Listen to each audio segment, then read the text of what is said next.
goal isn't to live forever. The goal is to create something that will. Welcome to Perspective, a podcast for wedding creators, where we sit down often with a special guest and talk about our many years of experience in the wedding industry so that you can learn from us and grow your wedding business. Hi, I'm Simon.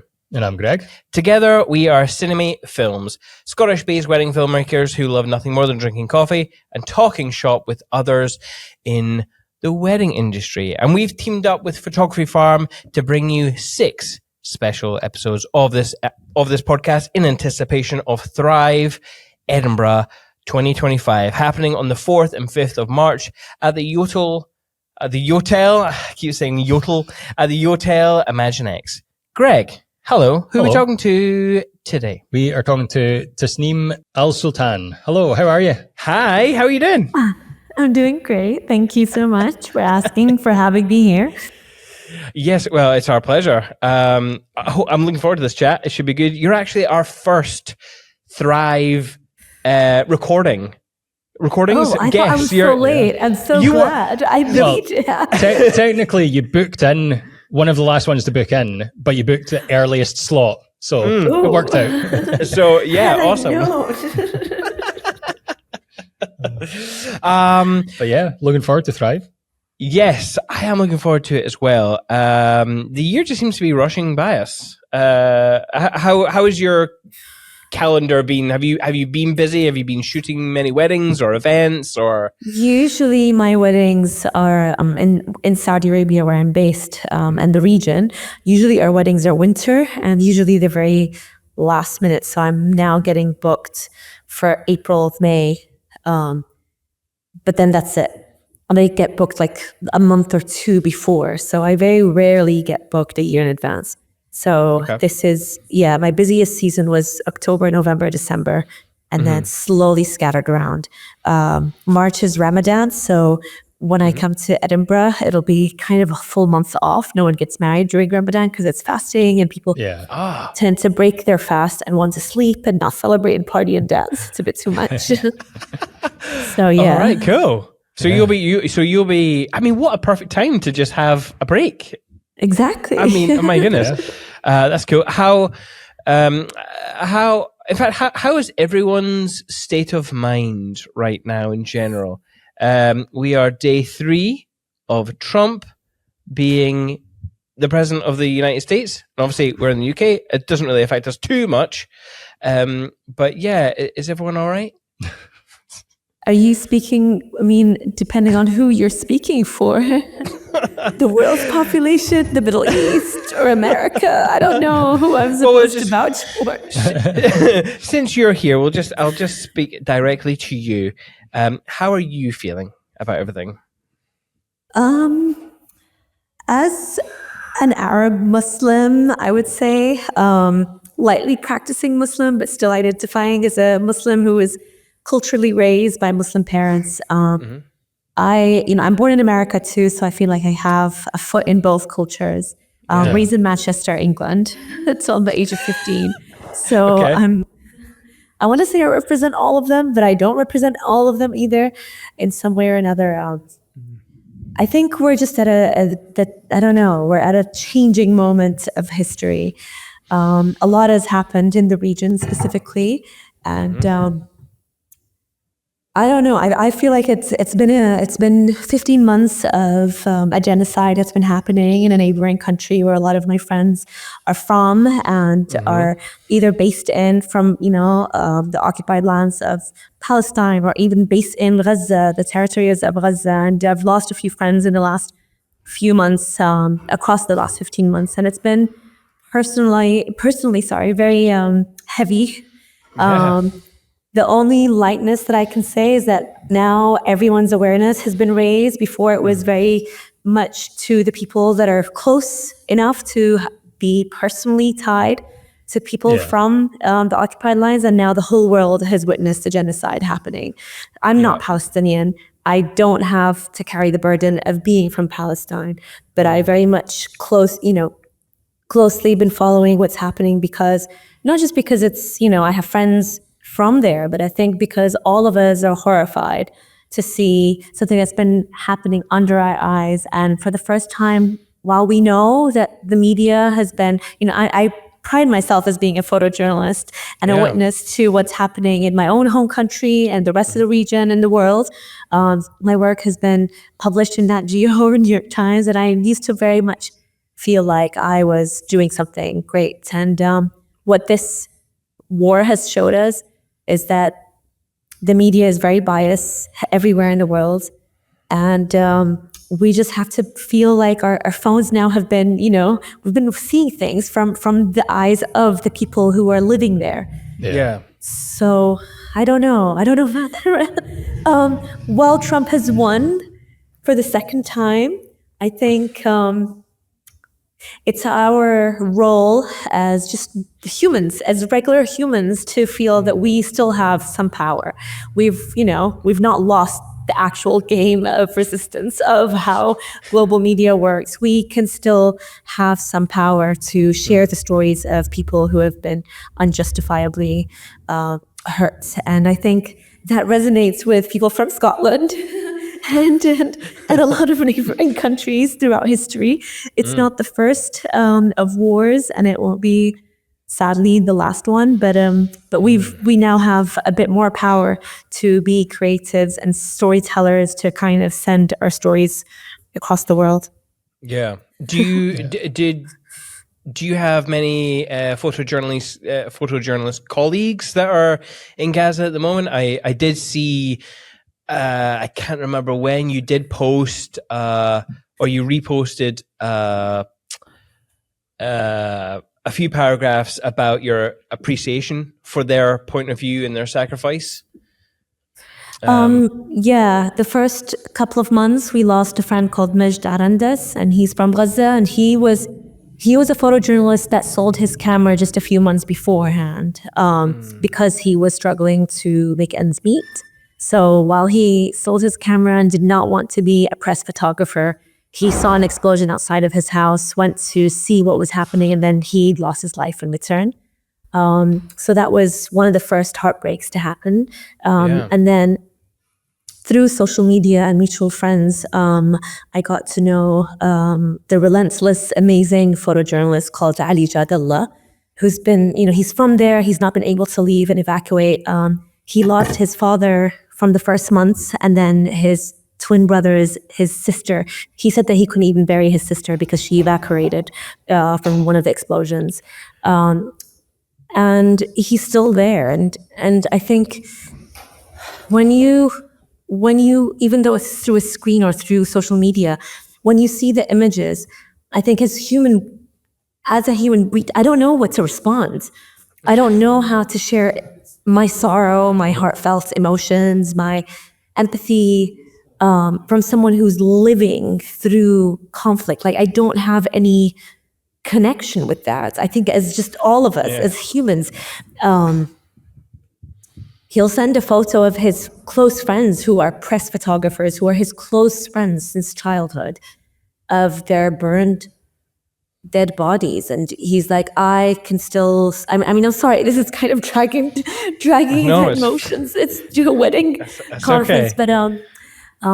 But yeah, I just feel like I don't have words to show my emotional support, and I think for me, photographers, because I know also a lot of conflict photographers, and while some of them are good friends, I think what we have to kind of differentiate is between the local photographers who have no room to evacuate, no space to vent, nothing. They're witnessing their families go through war. And then the I guess, the choice that a lot of photographers make to go to a war. And I think it's so unparalleled, it's so unequal, because we still think heroic. We use heroic terms to photographers who go to conflict zones. It's amazing what you're doing. You are raising awareness.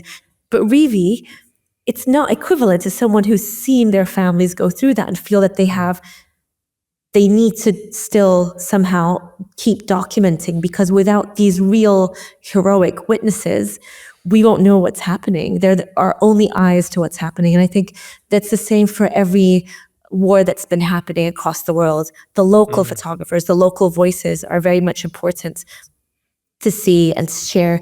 And I think a lot of times by Western or foreign media, it's very easy to say, well, they're biased. Why are we always assuming that they're the ones who are biased, but then we don't use the same accountability for parachute photographers who go there, document, don't speak the language of the locals, have no connection that resonates. And I think that's something that we really, needs to spotlight. So yeah, I have a few photographers that I haven't met in person, but I've been following their documentation. Some of them have actually 130 plus local photographers in Gaza have died in the last 15 or killed in the last 15 months. And much more before the war happened. We just don't know much about them because we weren't focused as much. And even if we did, it wasn't that fast in one short amount of time. Yeah, absolutely insane. I can't even imagine. Yes, the pain of losing family or even being in that kind of situation. I have no concept whatsoever that I can relate to. Yeah. I will say though, if there's anyone who's interested in following maybe a handful of photographers, could you give them some names to go and I'm assuming they have Instagram accounts or?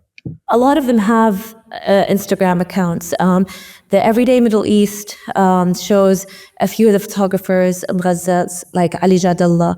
Samar Hazmoun is in the West Bank.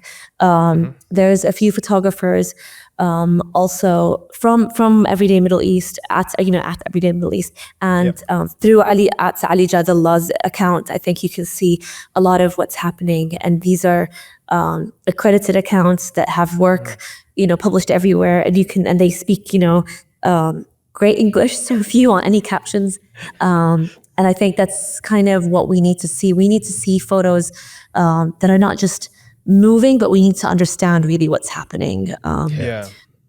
Yeah, absolutely. So go have a look, go follow, try and invest yourself in another point of view that you might not understand. Yeah, I feel like from already chatting, we've learned a lot about your background and where you grew up and everything. But for listeners who might not have heard of you and are thinking of coming Thrive, give us a bit of information about who you are and what it is you do. Sure. I'm Tasneem Alsultan. I'm a photographer from Saudi Arabia. My parents were studying abroad, which is why I was born in Tucson, Arizona, in the US, and then moved to England at the age of 5 to 15 to Manchester, and then moved to Saudi for the first time to live there at the age of 15. Finished my undergrad and went back to the US to do my master's. So I studied social anthropology and social linguistics, and I've always been a fan of photography, but I have to say that being a photographer for the last 15 years, starting with weddings, I've given, a few workshops and talks, and I think I always imagined myself that I was an amazing, instantly great photographer. And luckily for me, I had a bride who about 12 years later asked me to send her photos again. She lost the CD, or at the time, the CD that I had given her before even USBs, of course.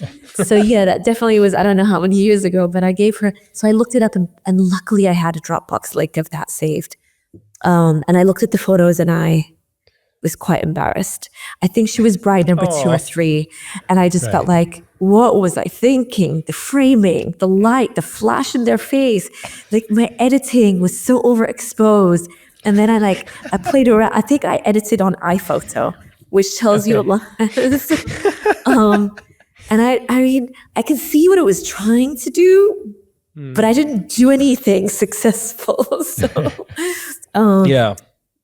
I gave her the photos after I edited them all, re-edited all over the, from Lightroom, and she was very happy. She's very gracious and very kind and polite. She was very happy, but I just, I think that was the point. This was maybe 6 months ago or something that I realized that I'm not a gifted photographer. What? I mean, that's an insane thing to say. What are you No. talking about? That's a very important thing to say. That's very important for all of us as photographers, as artists, as skilled craftsmen, as anything, as anyone. We need to all understand that I don't know if it's very rare to be a gifted person. I think with photography, regardless if you're a portrait photographer, if you want to specialize in very soft, beautiful lit photos, or you want to be in a photojournalistic approach, whatever it is, approach that you want, you really have to practice, take a lot of workshops, read a lot about it. Try to understand that if you want to charge people, then you need to be the best at that craft. And I think the gift comes from really wanting and being very hungry to learn. But to think that you're just a born creative, I think, it was great to see. It was a very beautiful and humbling experience to say, Yeah. I didn't think it was that bad. I mean, the way you described your work there with the flash in the face, I thought, ooh, on trend right now. On trend. But it wasn't even the on really- trend. It was not that. It's not what now is on trend. I wish. Right. I wish. Yeah. But it's strange because you do, I mean, how many years ago when did you start weddings? I just realized a few months ago that it's been nearly 15 years. Yeah. Oh, So same with us. We're about the same. Yeah. And we've not recently went back and looked at an old film, but if you go back and look at our old films, at that time we probably thought, oh, we're doing really good films here. These are great. But if we look back at them now, we'd be like, what were we thinking? These were terrible. But it's just everything's evolved. We've educated ourselves and got better. The industry's got different. Do you wanna post a link to our very first film? No. In the show notes. I think we should. Oh, it's hilarious looking You back. should. It's just one photo, and again, it's just looking back. I mean, Yeah. I don't know if I'll share mine, but Well, the funny thing is, we are literally just filmmakers. We don't do any stills, so it's not just one bad image. It's like a whole. I can't remember how long our films were, but it could be a whole like 4 minutes of your life you'll never get back. But if you want to lose that time, I'll force Greg to put our link in the show notes. To be honest, I'm happy to see it. some of the very, very early ones might not be online. Really? I Because- think our first one is. No, because copyright. We probably used dodgy music back then. What you mean commercial music? Dodgy music. But we don't. Yeah. We stopped that. So we could go back. I don't know how far back we go. You could just change the music, though.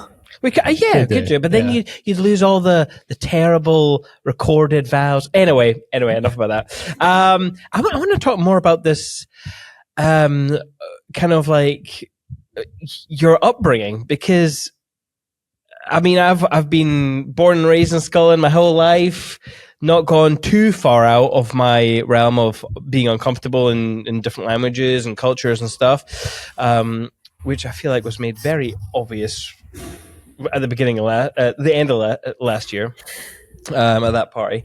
But I find it really interesting that you are part American, part UK, part Saudi. Like, have all those points of view melded and changed your photography over time, or even your approach to photography, or what it means? I think representation is very important to me. I think that really was the most, that was the thing that I read so much about during my master's thesis.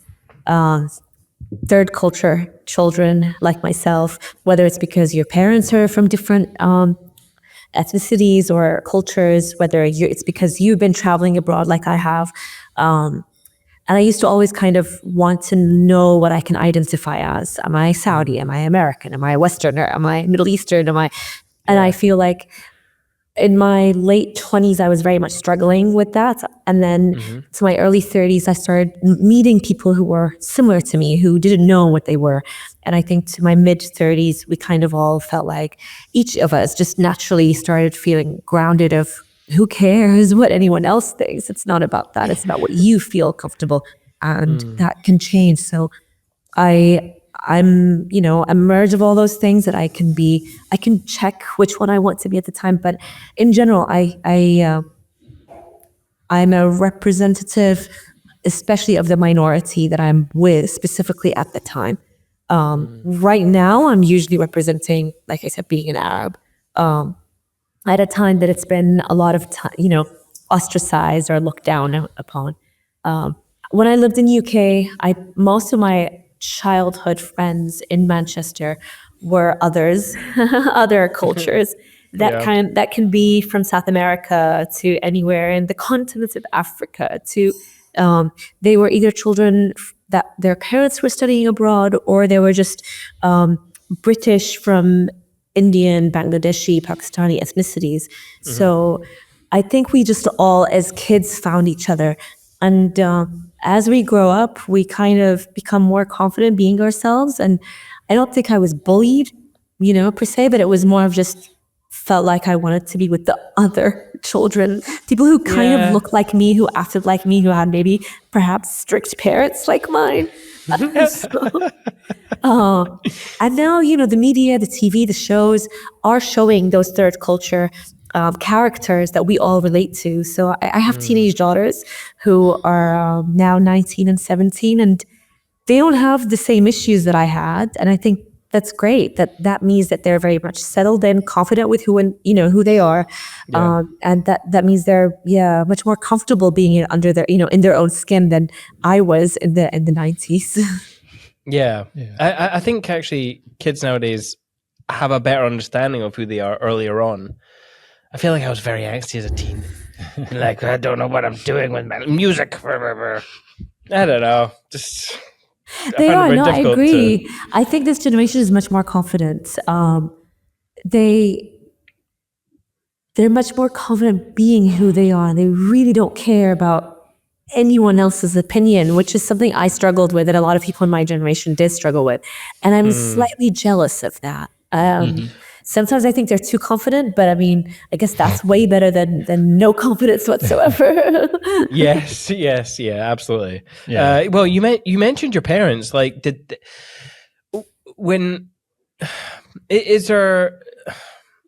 they put any pressure on you to be any particular way or do any particular job, or like what was that kind of culture, and how did that affect your going into photojournalism and weddings? Well, it was frowned upon to be an artist of any sort. Okay. So that kind of tells you it was to be an artist. First of all, I mean, in the words of my daughters, it's like it doesn't feed any mouths. So, in the terms of your daughters, exactly. Oh my God! Right? Okay. Yeah. So I mean. Yeah, they're not even saying it in any derogatory manner. They're just like, sure. Why would I want to be an artist? Even though that was like, for me, such a big thing, because my parents never supported me at the time. So it's like, you can be an artist. And like, why? And like, oh, okay, sorry. I mean, you can study anything. But I quit my lecturing at university job, which was lecturing in English as a second language, after 3 years of teaching, and my parents were upset. And I understand their worry and hesitance because, again, 15 years later, I was, if not, I want to say the first wedding photographer as a Saudi young woman who kind of was doing photography.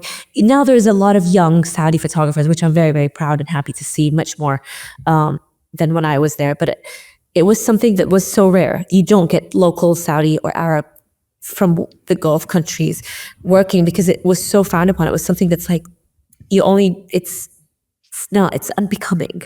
So there was some sort of resistance of like, oh, I can't do it. I really want to do it. And I want to be the best one to do it. And I want to feel like, if I'm going to do anything, regardless of what it is, if I am already going to be the talk of the town, I might as well and try to excel in that craft. So I enjoy it, but it came. I don't want to say it came at a price, but it was just the novelty of it was not great. But what I tried to do to change that, I guess, was that I, after maybe 5 years or 6 years of photographing weddings, I decided to kind of take it upon myself to be more than just a wedding photographer, to be a documentary photographer, to photograph my society, my culture, my people, in a way that hasn't been seen before. First on my own social media platform like Instagram, and that those stories got interest of not just a lot of followers from around the world, but then also from Instagram itself. And Instagram reposted about my work as a photographer from Saudi and the stories that I was sharing as a wedding photographer. Then I kind of moved on from just weddings to beyond the weddings. What happens to Saudi women who never get married? Who never got married? What happens to Saudi women who were divorced, who were widows? And that project on its own became something much bigger. And it kind of, it became my baby project that now I'm about to let go of soon. Yeah. Was that your exhibition that you had? Yeah. So it was initially titled Saudi Tales of Love. And that got reposted by Instagram. It's one of those photos is published and printed in the Instagram building headquarters in New York. Wow. And that kind of, it was published on Time magazine and then National Geographic. And so it was amazing because it was the irony of being a successful divorced wedding photographer. What happens to Saudi women who never got married, and just as I said, like divorce, etc. How, Saudi Arabia is one of the countries that really ties itself to Islam. But in the Quran, women are mentioned so highly and positively and as women that have the rights. It's one of the first monotheistic religions that support women to get a divorce. So why does society mistreat women in a way that makes them kind of not want to get divorced? And that comment that you just mentioned, that might surprise a few people who aren't familiar with the culture. Can you speak more to that? Because someone, I mean, if you talk to a feminist or someone who's fighting for equal rights, they very much point to Middle Eastern countries and like almost as an example of that's not a feminist. Like they're doing patriarchal things, and they kind of use that as a highlight to be that's not how society should be. Can you speak more to that, especially as being, like you said, a woman who has children and works, and that must be a lot. I think first of all we need to differentiate the people, the government, religion, because all those different categories or groups have different views and actions. So, like I said, the religion as Islam is very much pro women rights, and one of the the Quran has so many not quotes but like words of support for women. I think a lot of times religious men have not followed those rules, and I think that's clear in, I want to say, all religions. The practice, or in practice, it's very different than the theory itself. So that's one thing that we kind of need to notice. And then Saudi itself, up until recently, was the only country in the world that women couldn't drive. Up until the announcement in late 2016 that women will be able to drive in the next 9 months. And then end of June of 2017, for the first time ever, Saudi women started to drive. And that was a very important change and event in our life. Regardless of women not being able to drive, however, women still managed to work. Saudi women have a very high literacy level. And, my mother's generation, my mother is a professor at university.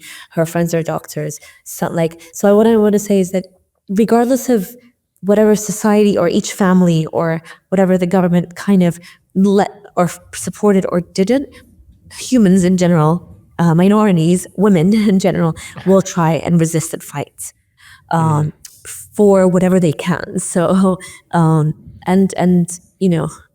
the stereotype is Saudi women have no rights. Well, if you ask a lot of Saudi women, the matriarch and the very important figure in a household is the woman. She's the one who kind of is in more control than the husband a lot of times. Not saying that's great, of course. I'm just saying it's not the stereotypes that we expect. Yeah, I think, you know, I a lot of times I have Western friends who, you know, will discuss women's rights, and you know, the first prime minister, a woman prime minister, was in Bangladesh, Sri Lanka, India, and Pakistan. Like before even the West had women prime ministers or rulers. So we just need to, you know, kind of understand that Western civilization doesn't have to always be the most forward. Not saying that Saudi, but there's a lot of also changes that are happening in Saudi. So that was the first big change. Saudi also did not have legal guardianship of women. So up until recently, in 2017, it kind of started all the changes that have been very much fast changing, which is great, of course. Yeah. That we gained guardianship of ourselves, which means above the age of 21, a woman can travel, renew her passport, and not need a legal male guardian, which we had before.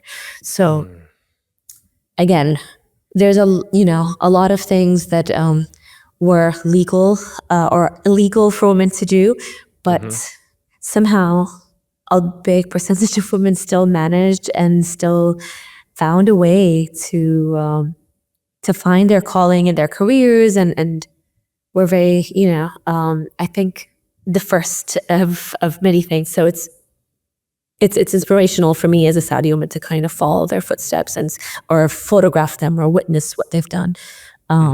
So yeah, I don't know if that responds to your question. No, it's perfect. It's perfect. Yeah. And it's exciting to see where this next generation of women in Saudi will go, having more freedom and stuff, like what they can achieve now. A lot of women are lawyers, doctors, and in the healthcare sector. And from before these changes have happened, and now that it's been allowed, they're already at the forefront. I think what's happening now is Saudi is very much. I think I don't know if they were making up for the lost time for the past of just like pushing Saudi women to be at the forefront enough for a lot of men to feel that they're a bit freaking out, like we're not getting any attention, which is great. Yeah. Let's talk about like your photography style for a minute then.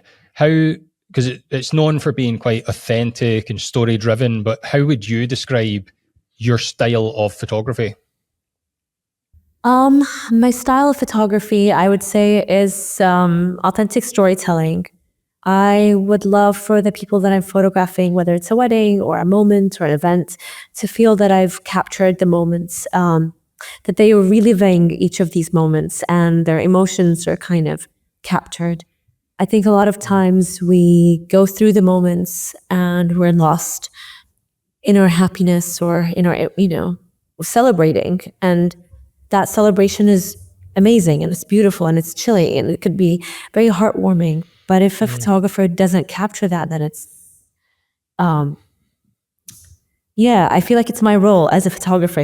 Whether I'm booked for it or if I have my camera, I want to make you feel like you were there.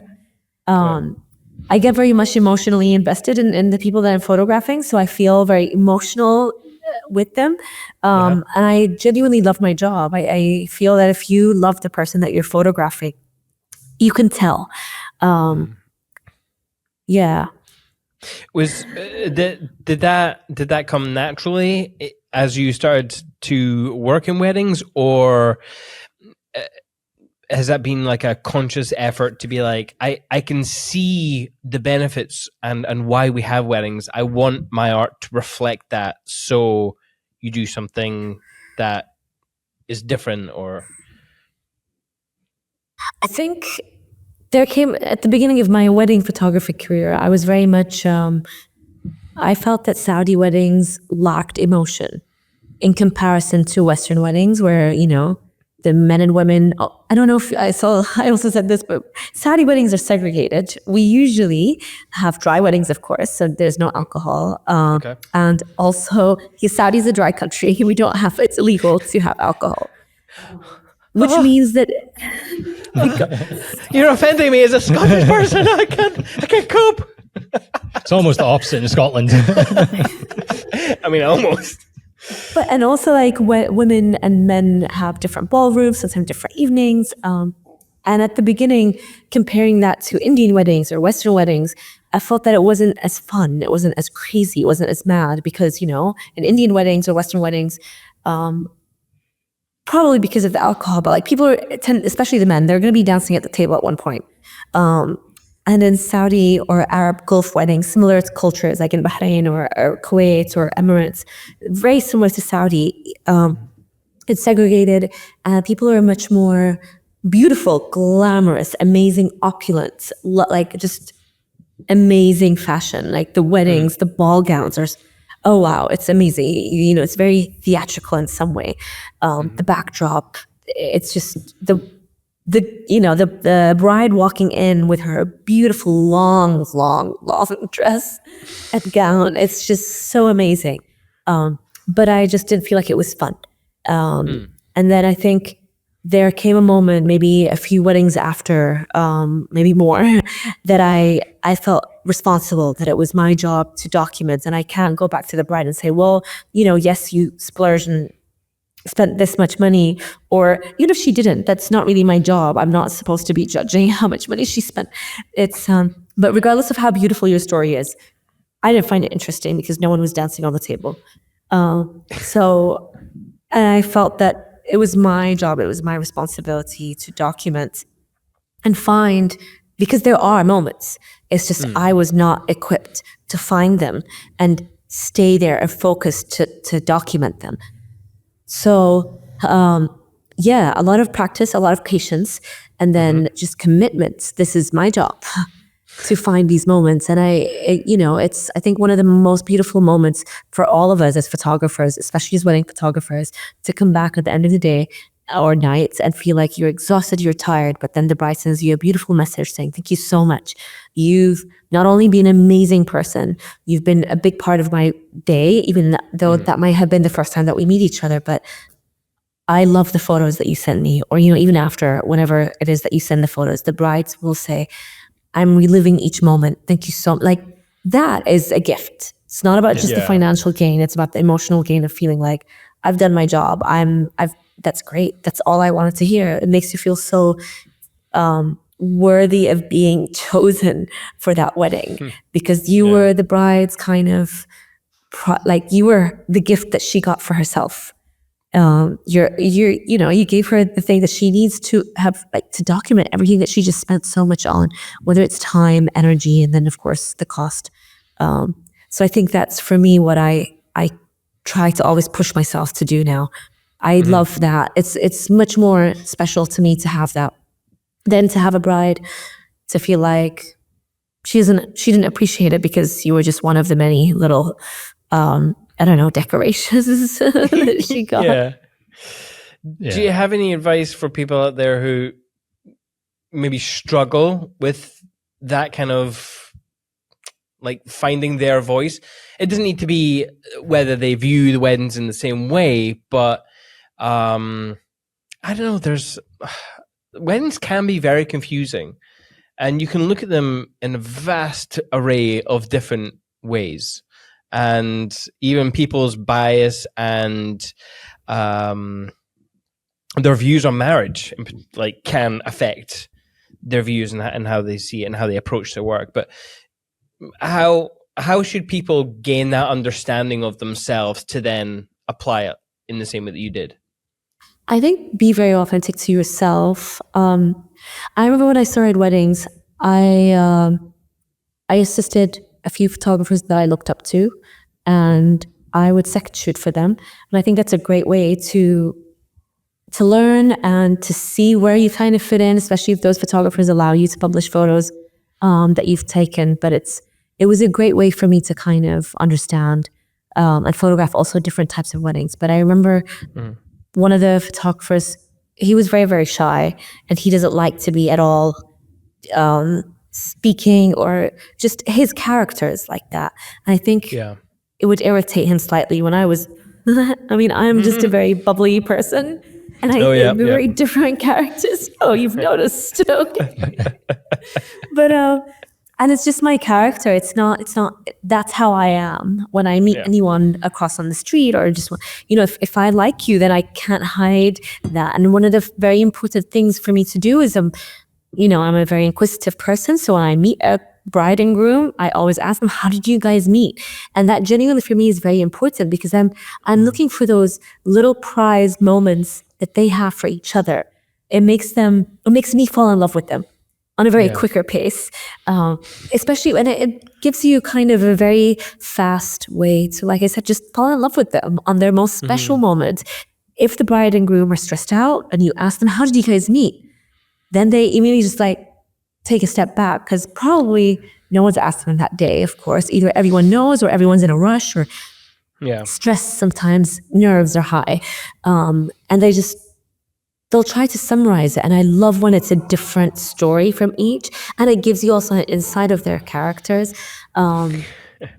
So I do that all the time. And that kind of became my little, I want to say, window, especially to Saudi women's lives and Saudi weddings' lives, because a lot of the world doesn't know. Like I said, our weddings are segregated. We were segregated in every way in society also before a few years ago. So we have segregated schools, universities, even restaurants were separate. So women and families, meaning only your husband, like only a man accompanying the woman would go to the section of families. Single men had different days and hours to go to the mall, again, restaurant, everything. So dating was something that we all did, but just different than other societies, I would say.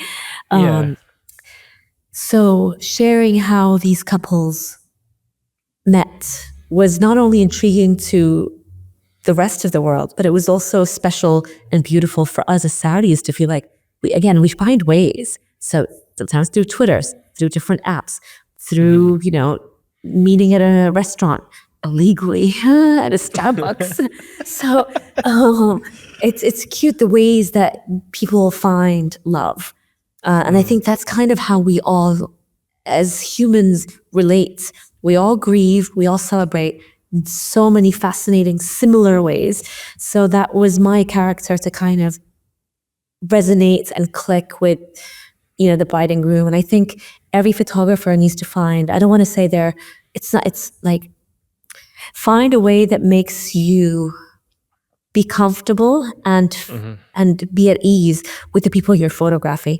If you're a person that's shy and your gift is being, a fly on the wall, but your images are powerful and speak to the bride and the groom, then when they meet you, that's what they're expecting. If that's authentic to you, then great. If you're someone who's bubbly and you take command and you're like, okay, everyone, group shots, this is what we're gonna do.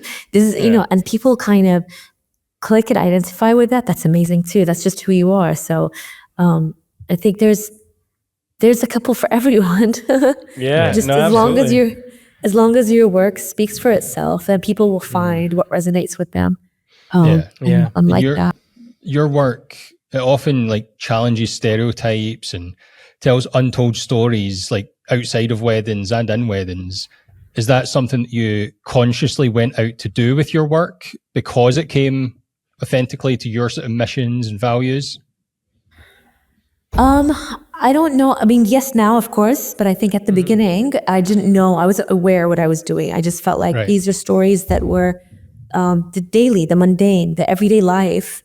I'm one of the contributors of Everyday Middle East. And I think at the beginning, whenever I would post photos of just my dad drinking tea, watching TV, everyone's like, oh, Saudis have TVs? They have what? They look like us? They have, we thought they were all on camels in the desert in tents. So pushing back the stereotype of what people think, or, oh, wow, Saudis are not all rich and wealthy and they don't all live in mansions. So it's just pushing back the stereotype of what people think, using just everyday moments that relate us and connect us all together.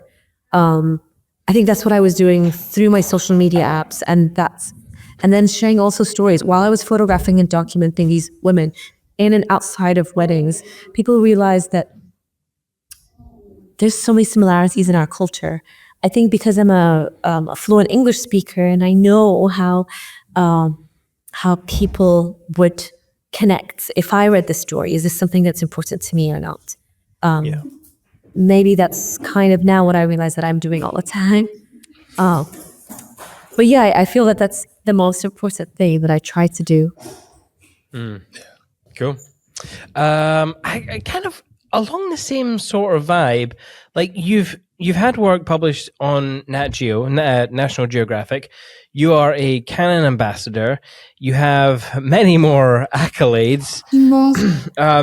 Did these all come about because you aimed at those goals and you sought them out, or did they just naturally come from creating and being a photographer in the work that you create? I think I was very fortunate that it all came at the time, but I don't want to say that I seeked it where it was my, it was my goal at the time. So I was doing what I felt like I wanted to do, which was post Saudi stories or people's stories that I was traveling around to. I applied to the Sony photography competition in 2016 or 17. And I won the contemporary categories section for my work on Saudi women's lives, the Saudi Tales of Love project.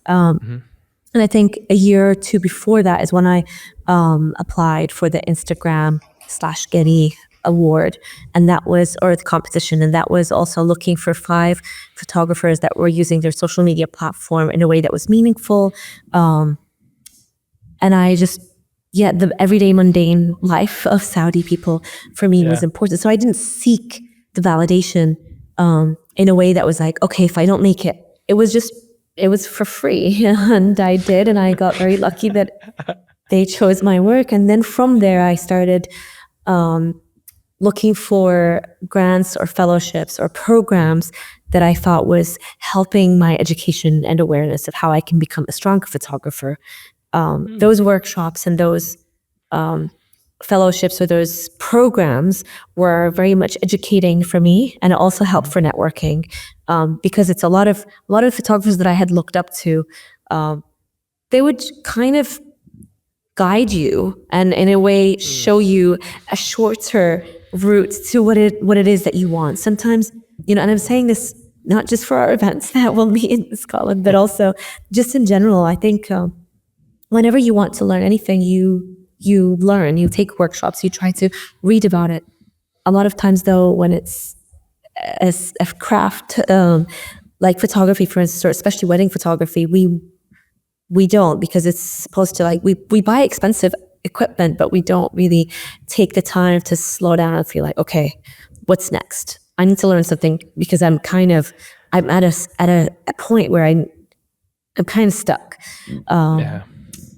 So that's kind of what I did at the beginning, and even now I love going to spaces where you meet other people, other creatives. Where now I'm trying to take filmmaking workshops, because I feel like I'm at a good stage of my photography. I hope I've checked the boxes or the things that I've wanted to, and I want to learn something new. I want to feel like I'm a creative in another way that I'm so much a beginner at. So I want to learn to be a filmmaker, whether that means, I don't know what that means. So I took a short screen script writing workshop, short film script writing workshop a few months ago. And I enjoyed just being, a beginner at just writing a short script using very much imagination, which is something I haven't used in a long time. As being a documentarian. It's funny, isn't it? Because it's we call ourselves creatives, but sometimes I feel like the skill isn't in. Well, I suppose the skill is in the creating, but it's not like it's different in the way that you would write a story or a book or a movie script. In the fact that we know how to take a photograph and we know what those photographs mean, what they mean, or they could mean if we wanted to twist the meaning. But it's a very different thing that your mind goes through when you actively have to be like, I am telling a story that has some sort of relevance to something that doesn't exist yet. Whereas if you're at a wedding, you kind of have to tell the story that is someone else's. Yeah. Kind of. You're not guiding. Yeah. And I find the two realms really interesting. In fact, when I was younger, I wanted to, make movies in Hollywood or the thing that young teenagers say. And I went and studied music, and then I just found someone I didn't want to leave, and then I never went out to wherever it was. I didn't go to film school or whatever. And I used to say I put that aspiration into my wedding films, but it's not quite the same, is it? It's not quite the same. Yeah. But yeah, did you film anything? Like, I know you wrote a script. Did you film it? Is there something not yet. we So can the watch of workshop yours? was 10 weeks of just learning how to write a script. Okay. And so that's what I did. That's new. And then last year I did, what was it? What's the word? I received a fund, or I don't know if it's a grant, but basically, the Saudi Photography, I forgot the word in Arabic, association. They sent me and 4 other photographers, another Saudi woman and 3 other international photographers, to a land in Saudi Arabia called Al Ahsa, which is where my forefathers, my ancestors come from.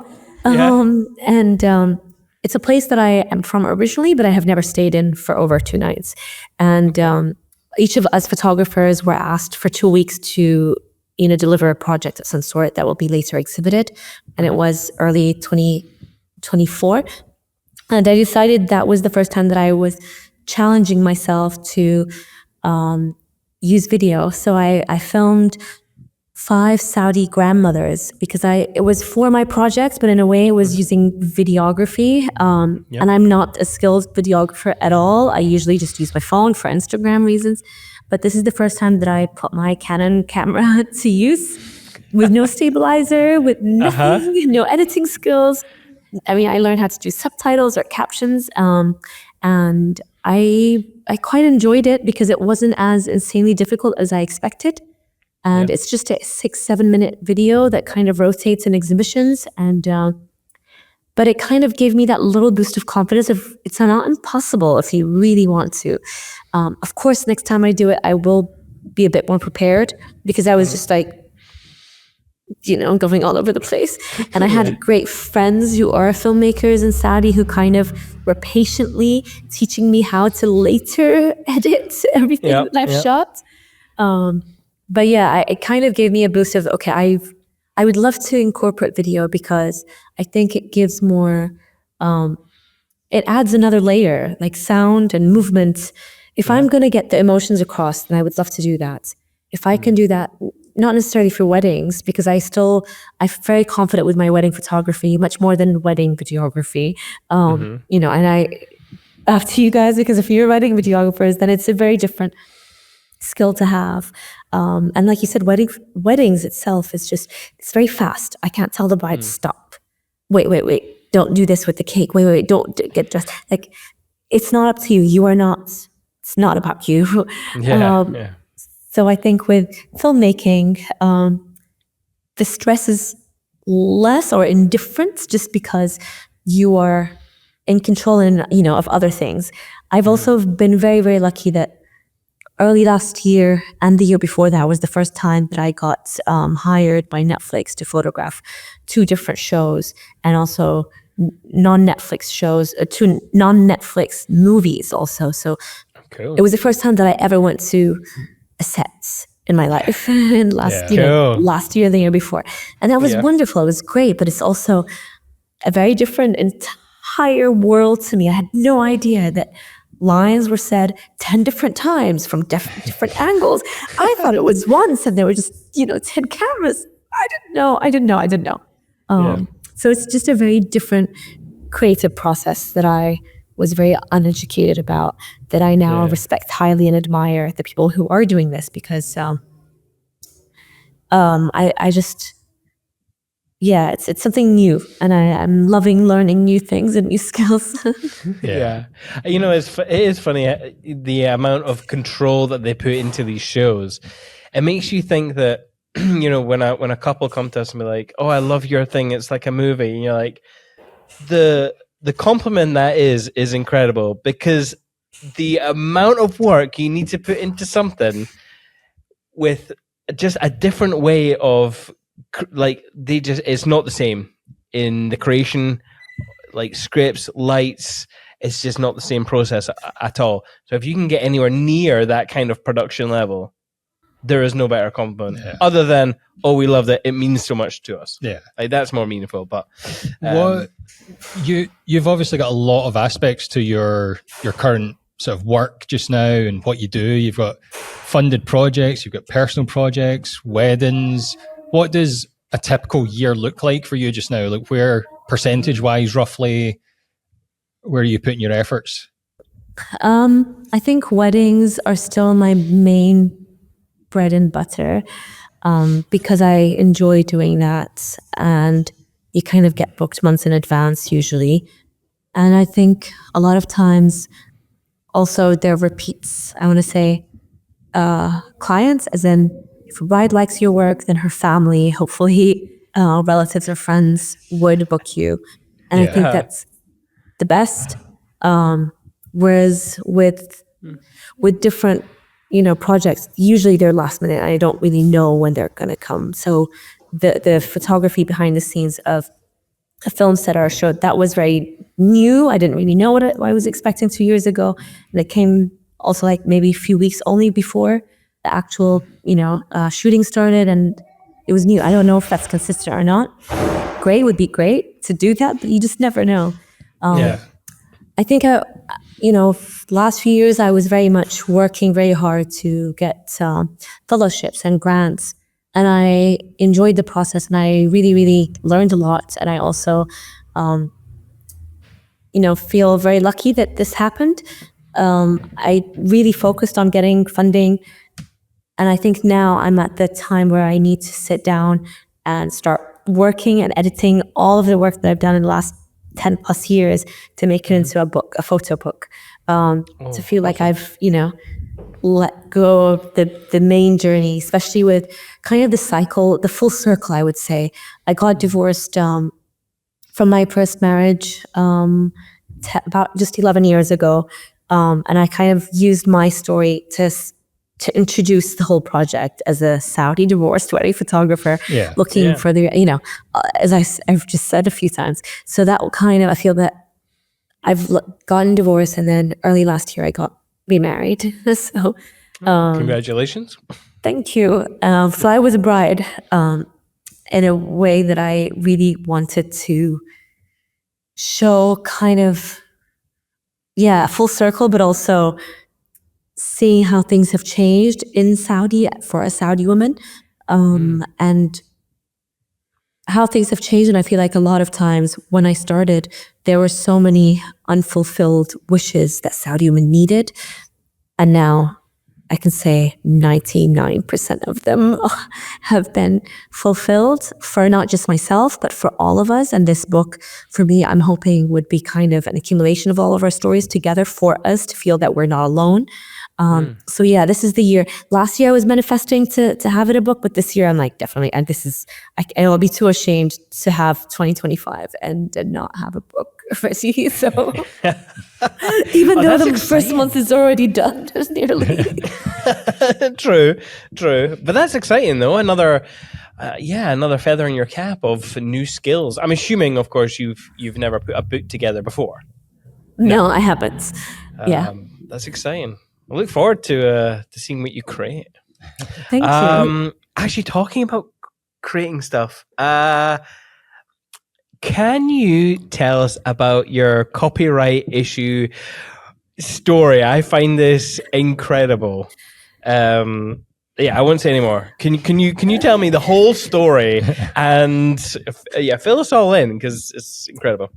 Sure. Thank you for asking. So I photographed for the New York Times quite a lot during 17, 18, and 19. And then COVID happened, things happened, and then I got hired to do a story for the World Cup in Qatar. And that was amazing. However, I admit immediately that I have no knowledge of football to a lot of fans. So I photographed the opening, the first 2 weeks basically. And I remember when the photo editor told me on the third day, Saudi versus Argentina, Tasneem, you need to photograph, I forgot his name now, what's his name? I forgot his name. Do you know, Greg? Lionel Messi. Yeah. There you go. That one. I don't know either, by the way. I don't follow football whatsoever. So... Yeah. You have to photograph him taking off his t-shirt and throwing it at the crowds or switching or something. And like, who's that? And the editor was like, oh my God, just please, just what? And thank God I'm not hired to photograph the game itself. I'm hired to photograph the general feeling of people, which is amazing because I don't have to focus where the ball is going. I have no idea about the rules. So I'm photographing Saudi, and of course, not knowing anything about the football match, but, knowing that because it was day number 3, Saudi's is a neighboring country, and we are a huge fan of football. Like, we love, not we as including myself, but everyone else is a big fan of football. So they were more than half of the stadium, and they're very, very much emotional. Like, they were much more than the Argentinians, who usually I think are also crazy fans too, equally as crazy as Saudis. But just because it was the third day, Saudis were much more, so they were louder and they were all cheering and chanting. And I was busy with the crowd. Anyways, I photographed one of the images of Saudi winning 3 goals, I think, against what would later become the football winners, right? Is that what FIFA winners? Yeah. What I mean. Yeah, the World Cup winners, yeah. Help us out, Greg. You're our life raft here. I knew that Saudi won the game, but I couldn't have told you it was 3-0. I'd forgot that. Well, those are things I remember because I wrote wrote the captions, and because I had no idea until they won, because I was just photographing the fans, and they were the ones who were like, "Look behind you," and I'm like, "What happened?" And they're like, "We won." I'm like, "Whoa!" But that day, I was also very emotional. I was so emotional that I said, "I love football, and I will always be a forever fan." Because of how, unifying that emotion and sentiment, like everyone was across Doha and Qatar was asking, where are you from? And as soon as I would say I'm Saudi, they're like, congratulations. Everyone was congratulating me. And I was so proud of being Saudi, although I didn't really know anything else about football, but I was just like, yeah, we did amazing. Yeah. We lost the 2 other matches, but who cares? We beat the World Cup winners. So... but anyways, that photo, that story was the front page of the New York Times because it was such a shock to everyone in the world. To us Saudis, we had a day off the next day. Like, the king gave us a day off from work and schools. That's how amazing this event was. Yeah. So yeah, it was the front page of the New York Times, the story, and one of those images went viral, and a big gym in Saudi used that image for their campaign. It's like, if you start a membership, you get, I don't know, a free month or something like that. And they used it on their social media, on their streets, which is, I didn't know because I wasn't in Saudi at the time, but my friends started sharing with me the photo because it was used from my Instagram and of course the New York Times, etc. And I complained and realized that through the Saudi Copyrights Association, I had to file in so much the raw files to show that I was hired by the It was such a long process. And the gym, instead of apologizing, then kind of sued me for wanting to make money and for complaining. And they said that, we didn't even know this was her image and she's just trying to get some financial gain, which was so rude, and I felt so upset and hurt by it. Yeah. But what do you do? So I had to hire a lawyer, and luckily because I was hired by a publication, so copyright is very new, I would say in the world, but also especially in the Middle East, and I would say more even in Saudi. So 2 years had passed. And I kind of slowly gave up. And a month before I won, I was telling my friends, this is not worth it. I hate this, because I had to pay the lawyer the fees and also just wait and, expecting the worst. So once I did win, I did feel like, great. It wasn't a huge, big finance. Like I really wanted to buy a house with this money. I won't buy.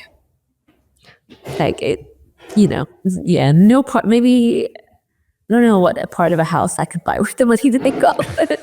Not much, maybe. But it's okay. Now, now my friends tell me, if they paid for that image, what they had paid me later on, I would have been if they gave me even an inkling of that, I would have been so happy had they kind of politely asked. But because I felt that they had stole something without giving me any kind of, it wasn't even polite, it was very rude.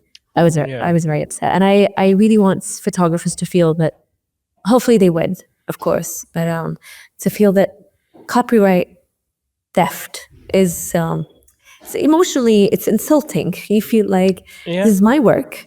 I've done the time and the work and the effort to take this photo. The least thing you can do is not just give me accreditation, but just ask my permission.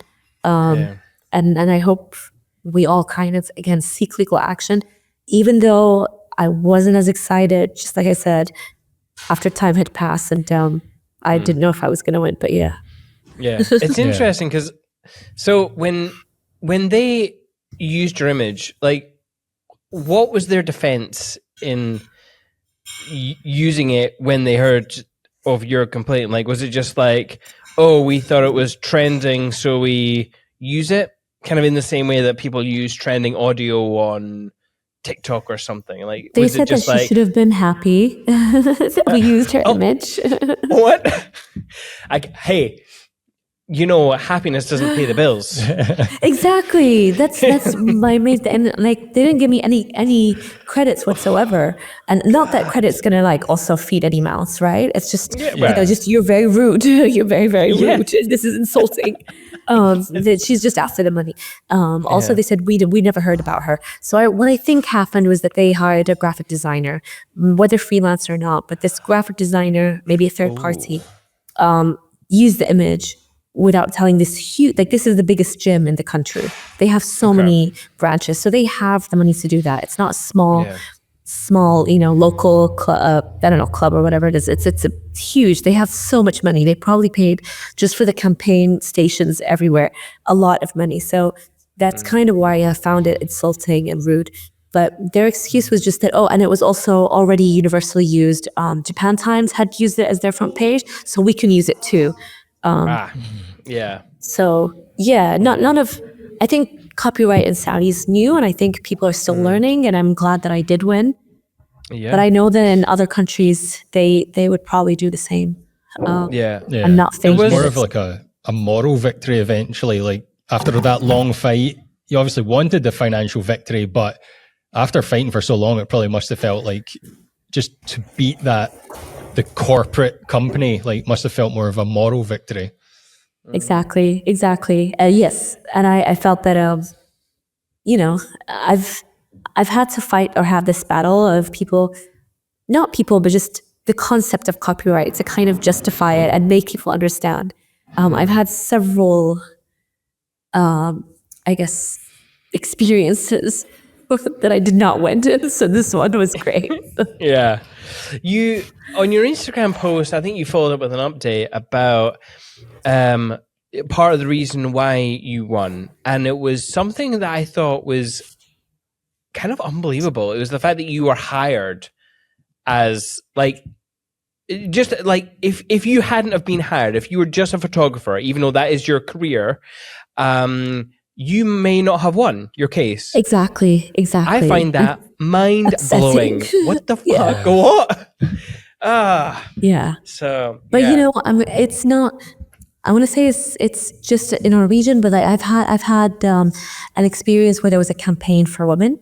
I don't know if I can say the brand, but it's one of the biggest publications or photo agencies in the world, and they had hired me to photograph a woman in Saudi.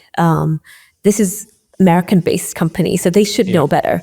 but it's for a global campaign for a huge big brand. So I was of many other women photographers across the world, and we'd all photographed. And a few months later had passed. They used this photo for the campaign. I didn't know that I sold my rights to this agency to use the image in any way they wanted. So this woman, my Saudi woman, who was also a friend, had found out that her image was used in a Durex campaign in the region. And it was about, regardless, she did not know that her image was going to, and I did not know. And when I asked this agency to retract that image, they said, well, you already signed. So we had to also then fight for that. And it's a struggle for photographers to know what they signed to. Usually the pay is not even that much worth it. Like, had I known it, obviously I wouldn't have done it. It was probably like £500 or dollars, sorry. So to go through the hassle of trying to fight for who the woman thinks that I've done this intentionally or carelessly.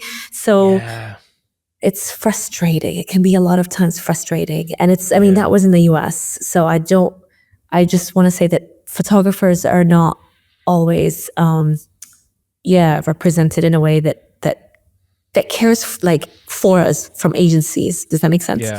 Yeah, no, absolutely. And obviously, so I guess on a very smaller scale, you see this quite often if you go to the forums online. It's, hey guys, I need your advice. This wedding venue has stolen my images and used them. How should I approach this? So it's like, I'm kind of glad that we don't do photography because videos are a lot harder to steal, and it's just not I don't know, it's harder to find a reason to use a film and to take it without permission. So I'm jealous. Sorry. And I know. Sorry, the privilege is unreal here. But yeah, I again, if you're listening out there and thinking, oh man, I've had one of those experiences. I want to hear about it. And what was your approach? And can you help other people with theirs? And obviously, UK-based law very different from states' law. Very different. Like every country has its own law to do with copyright and infringement and all sorts of things, which is why it's very confusing and very. I think this is where the emotions come from, because there's not, like, why is there not a line? It's just so easy. I don't know. It should be easy for companies to understand when they're stepping over the line, but people don't. Where's the line? There is no line. Anyway, I'm sorry. A website that I just had a talk with a few days ago, and I'm hoping to try out. I'm gonna give them a shout out because I have go for it. Faith and hope that they'll do that. They're called Metapixel, and Metapixel. And, yes, and I'm yet to try. But basically, they are US based, but they are to protect photographers across the world. So whenever your photo is being used, regardless of it, through the caption and through their app, basically they can find this photo for you, whether it's screenshot, they can find this photo being published and tell you. And hopefully they will also then contact the websites or the people who have stolen your image to ask for that right. So I've had a few talks with them, and whether they're the only ones or more, I think photographers are kind of coming to realize fast that we need to fight for each other together. Yeah. Do you wouldn't happen to have a website address? Because if you type in Metapixel, you get a whole array of things, from video games to the Facebook pixel. The Facebook to, do you have a website? Just so. Yes, hang on. Okay.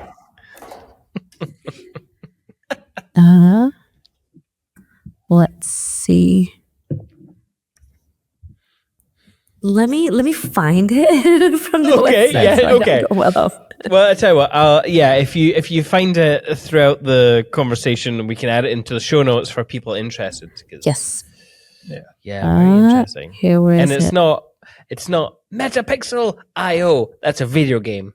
Oh, it looks very cute. Okay. It looks very cute. Awesome. What time are we at? Okay, should we go to show and tell soon? Okay, try Meta you got it? and then PYXL. Does that work? Oh, okay. PYXL. Yep. Metapixel.com. Protect, licensing and authenticate digital content. Nice. Okay, cool. Protect, promote, monetize, and track your digital media. Sweet. All right, there you go. We'll check it out. Oh, that website screams early days. Is it early days? That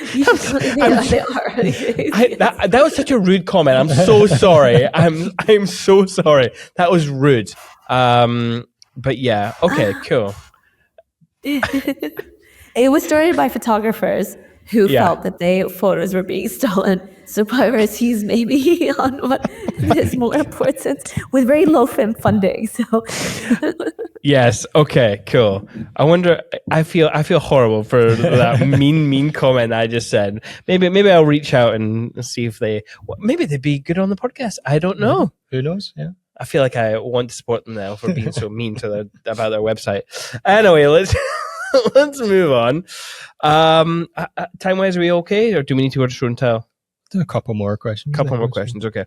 How about, why don't you tell us a bit more about, is it Rua Space? I'm not sure how to say it, but Rua Space, what's this all about, and so, tell us a bit more. Unfortunately, it's not currently. I mean, I think the website's gone. No, how did you find it? I can't remember. It might have been on, I think you mentioned it on your website. Do you not? I think so. Yeah. So I was. So Rua is a space that we wanted to use as a platform for Middle Eastern emerging artists. However, I think just when COVID happened, a lot of things changed and shifted. So we're no longer. I don't want to say that this is amazing because it's not really happening right now. Sure. It's on hold. Maybe one day we will. But it started from the mindset of we need to support local photographers from local funding also, instead of always looking for Western platforms to give us validation to help and fund. Of course, we need the funding, but just there's a lot of amazing emerging photographers that are very talented, that are telling important stories that need to be heard and seen. But yeah, due to unforeseen circumstances, i.e. COVID, things didn't get resurrected after. But we're always open to like-minded ideas of just supportive platforms. Okay. Well, I tell you what. Since you want to go? I don't know. Are you okay? Well, let's go to show and tell, and then we'll talk about Thrive and what people can expect. And do you want to? I mean, you asked me before about podcasts. If I've ever given a podcast. Yes. And I yeah. Do you want to ask me? Yeah. I mean, well, What has your experience with podcasts been? I mean, what you guys are doing is great. I think I did a few interviews, but I think late 2020, early 2021, I co-hosted and co-produced, but I didn't do it with my colleague. We kind of did it at different times. So this makes me very much. You guys are awesome together. Thank you. Thank you. That's nice. I think so much more fun to have that. I wish we did that too. We were kind of we were doing this alone, and then the editors kind of merged it together. But I know that podcast interviewers are not always you don't know that they do a lot of the work, the hard work. So that's awesome. It looks like really fun that you guys are together, literally also in the same space.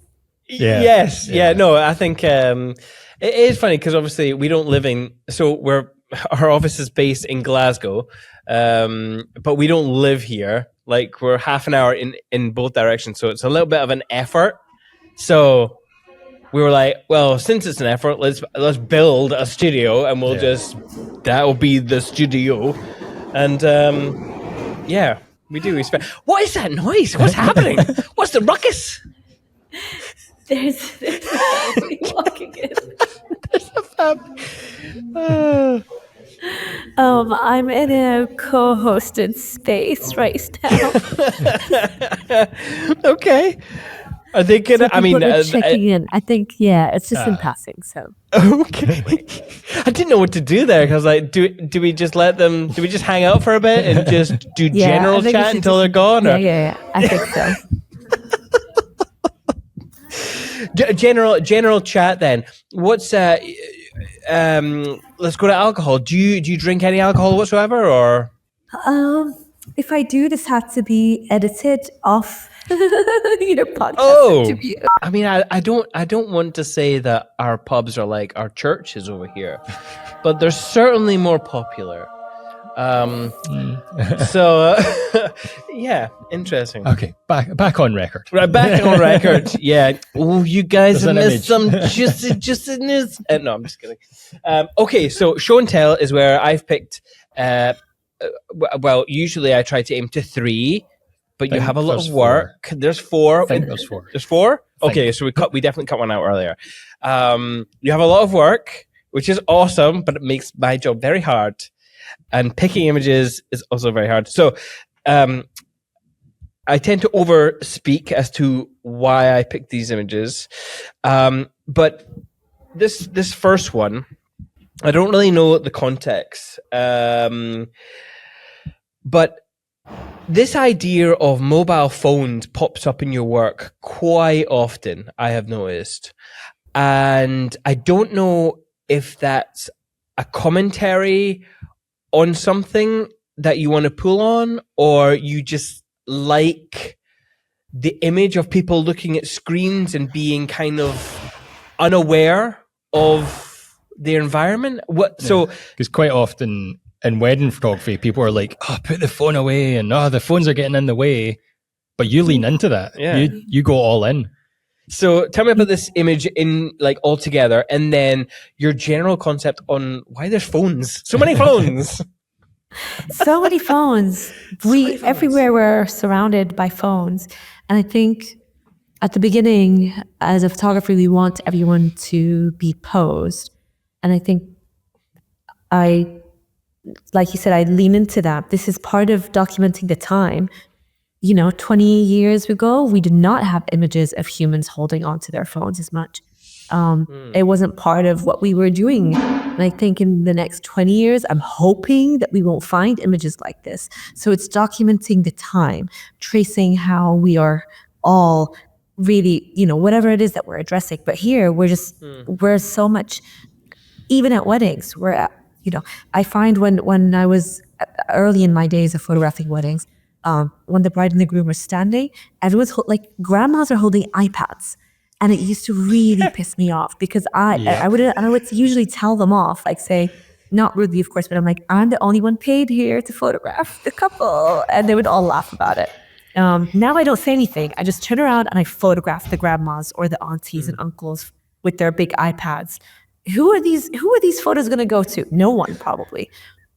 Or like, how many weddings have you been to that they're not just taking photos with their iPad, but they're also on live with other grandmas and aunties across the world, or in their, it's just insane. But it's not my job to stop them from acting the way that they would have. It's my job to document, because I think those photos are funny. While everyone else is dancing, there's kids on their phone still not even caring about the bride and the groom passing by them. They're just like, whoa, this is more interesting. So I think for me, I want to do that with this specific photo. I want to say it's in 2016 or 17 that I photographed these young women. And I like that they all had roses on their heads, very similar to how all these filters on Snapchat and Instagram usually have. And they're real flowers, of course. But I took and usually what I try to do when I'm photographing outdoors or anywhere, I take a photo. I'm always smiling. I'm always addressing that I'm not someone who's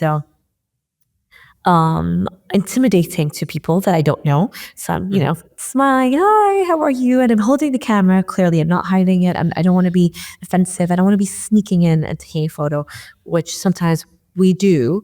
And I have been asked a lot of times by women who have covered their faces, wearing a niqab, to remove the photo.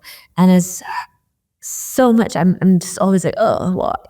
But and there has to be this little dance. And I'm like, why? But you look beautiful, but you're amazing. No one knows who you are. Please let me do this. I'm documenting the time. But with them, they're all young girls, and they said, we don't want our fathers to know that we're out. Please, please, please delete it. And I'm like, how would they know? And then they were like, from our handbags. I'm like, come on, guys, look at the photo. Look how beautiful you are. So I showed them the photo, and it was beautiful moment of teenage young girls kind of looking at something. I don't know what they were looking at their phones, and letting me share that. And that photo was the front page of the New York Times addressing change, positive change for youth in Saudi Arabia. And of course, at the time, I didn't know that it was going to be the front page. It was the first time that Saudi was addressed in Western major media publication in a positive light. And for me, that brought me great joy, to kind of represent a subtle moment of just people doing something that everywhere other youth can do. Yeah, that's cool. Yeah. By the way, not just your average phone users. Two young women have chargers in their bags, so they are hardcore phone users. So, yeah, very impressive. We have one of the highest usage of social media, and I think especially in those years, and I think because we didn't have much, we only had cinemas open early 2017, and like I said, sports stadiums allowing women to go into that. So all these changes prior, I think youth had very little spaces to play and meet and hang out, and so our phones were the only thing that we have to kind of be addicted to feel like you can vent and do things. So we have one of the highest rates of social media users, at least in the region, if not across the world. What's the primary social media platform that people use over there? I think Instagram, Snapchat. Okay. Not as much. I mean, with the youth, my kids don't have any Facebook accounts, and this is for old people. So yeah. Your kids. Sorry, how old are your kids again? 17 and 18? 19 and 17. Yeah. 19, 17. That's right. And they don't have social media at all. No Facebook. They have Instagram and Snapchat. They just don't have just no Facebook, right? Okay. Facebook's for our generation. And I'm not added. They won't let me follow them or see their platform. But I also didn't give my kids phones until they were 15. So I want to just say that I am a strict mom. I did not give them phones till they were 15. Yes, I am a weak parent. I hate myself for it. But I didn't realize it was a passive-aggressive attack on my age there. Ow. Ow. No, this was not for me. I was not the one who was rude to. It's fine. It's just, sometimes you think, sometime that's not going to be a dagger in the heart. But actually, I guess I'm just old as fuck. I don't know.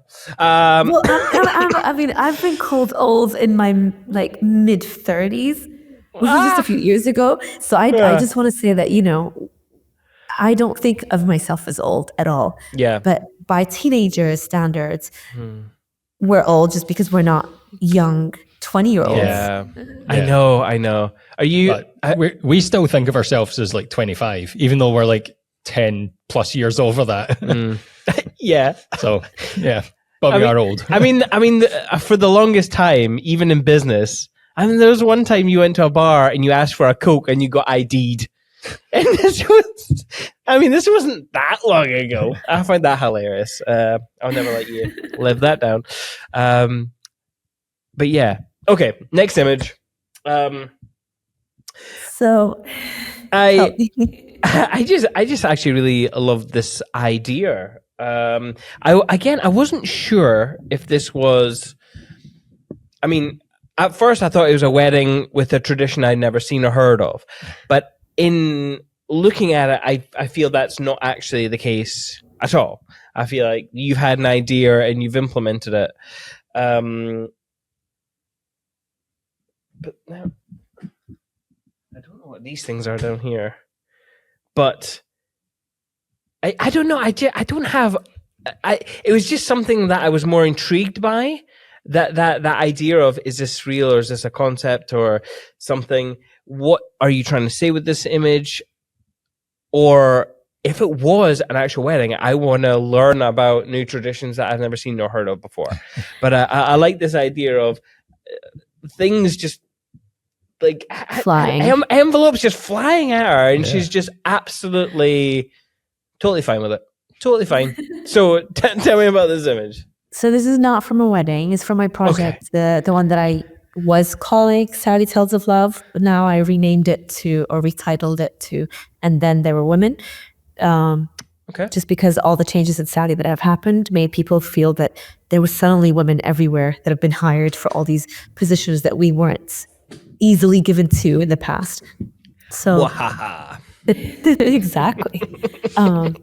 So I've been documenting Saudi women's stories across the country. A lot of times I go there and I just stay there by myself, whether it's major cities, a lot of times it's villages.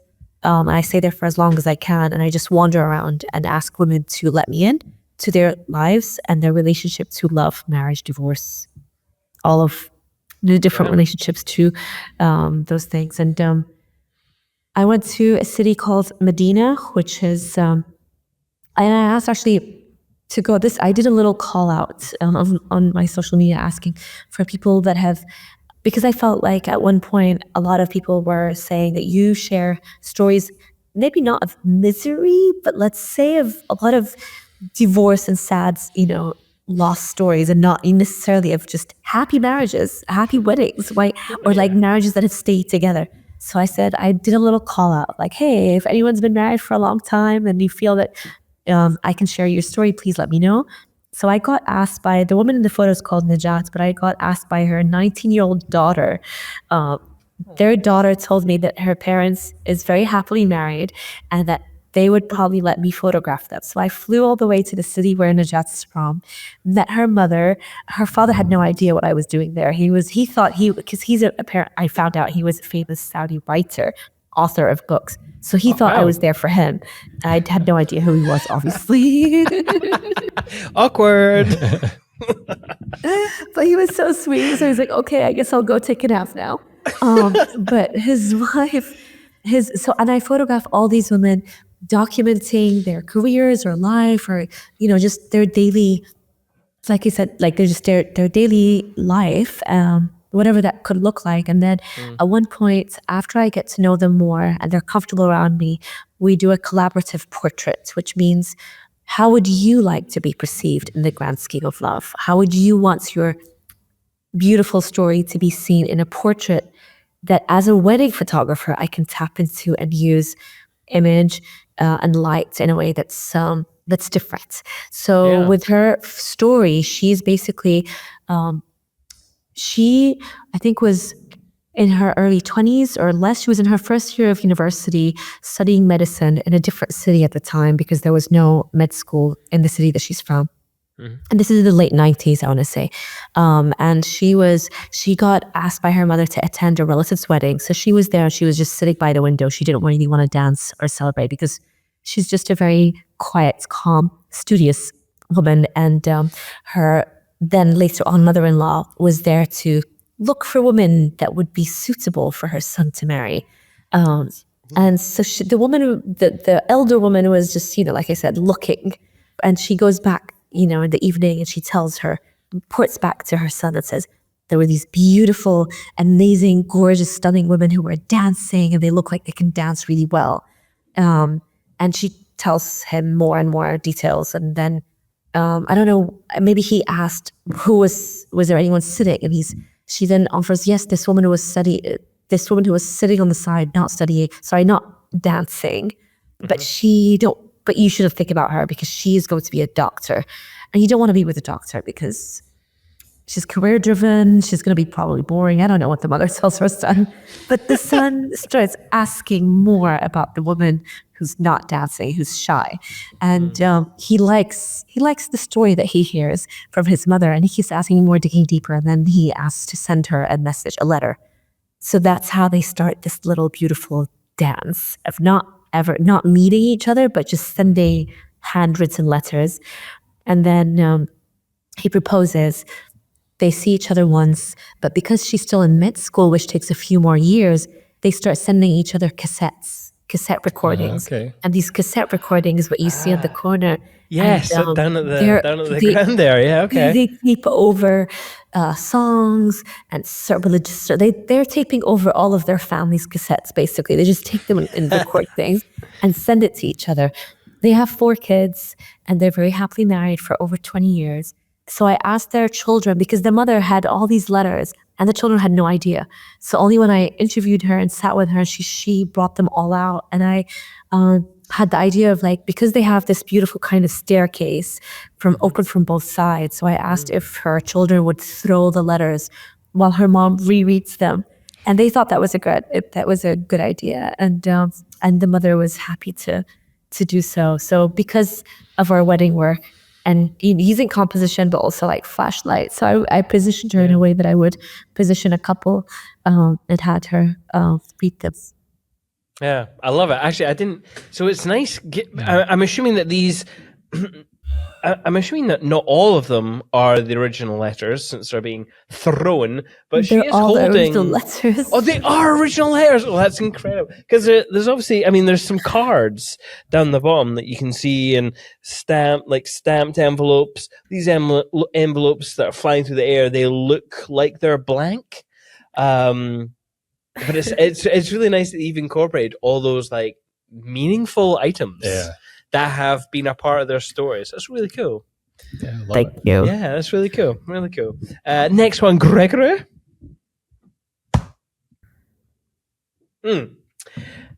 This one was interesting to me because of the juxtaposition of the condition of everything around this young woman, but she looks so serene and calm, and just those two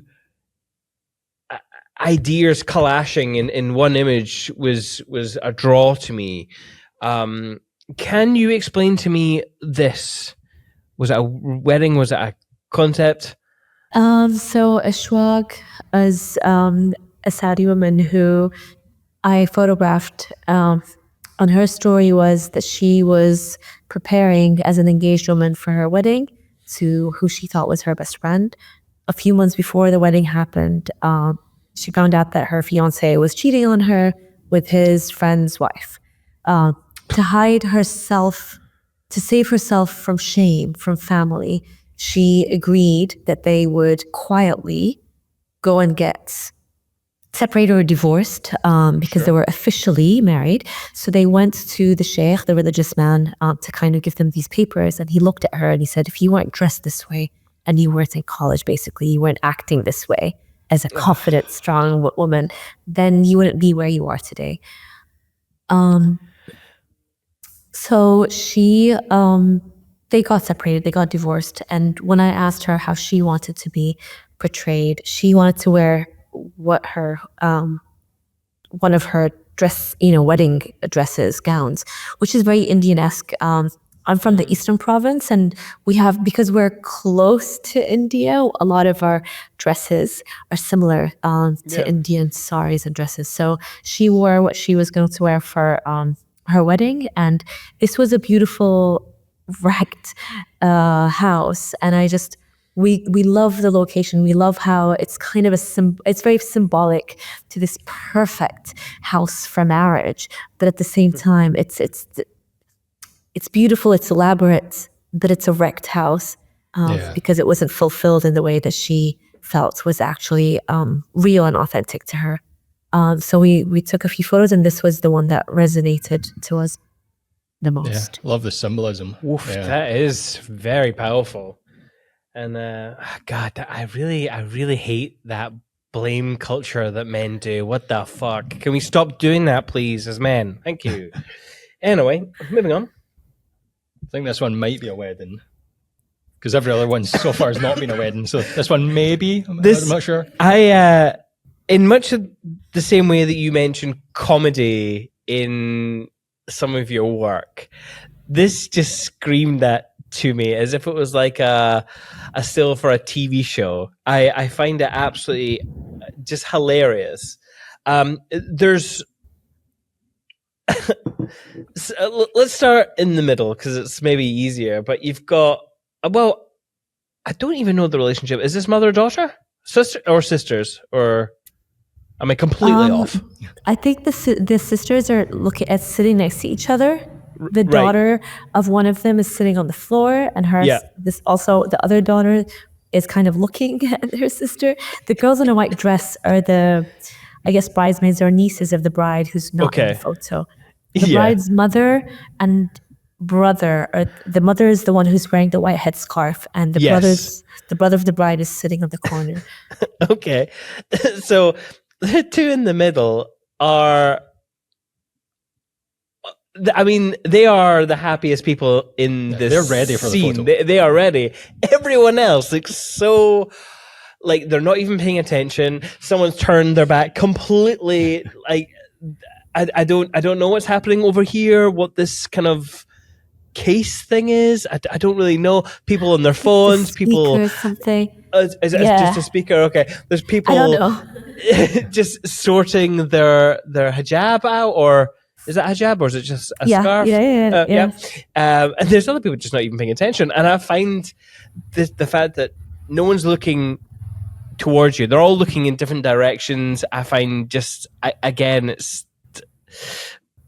I don't know. There's something really funny about this image, but I'd love to hear the story of it. What made you take it? And is there an alternative one where everyone's actually looking at you and you've gone, hey, let's smile, or whatever your technique is to get everyone to engage for that split second before you hit the shutter? There's usually space in like the backdrop that the bride and the groom choose. And that's like the center stage where all the family portraits happen. And it's a beautiful, backdrop, and everything is perfect. And everyone's like looking at the camera, and I'll tell them how to all stand next to each other. So I think most probably I've already taken photos of the family in that perfect kind of frame. And here they seem to have been just natural, not even noticing me. So I'll usually photograph everyone, and I'll kind of take a photo and then move so that they won't notice. This photo was taken, I think, in 2015. So, oh wow, a while back. And this is one of the first photos that I photographed for the bride and the groom, but it was one of the first photos that was later published for my project. And then, Saudi Tales of Love. And I, as a photographer, had no idea that this photo would be, I think, the most identifiable image of my career. This got published in National Geographic and Time magazine on so many different, it was a cover of a magazine.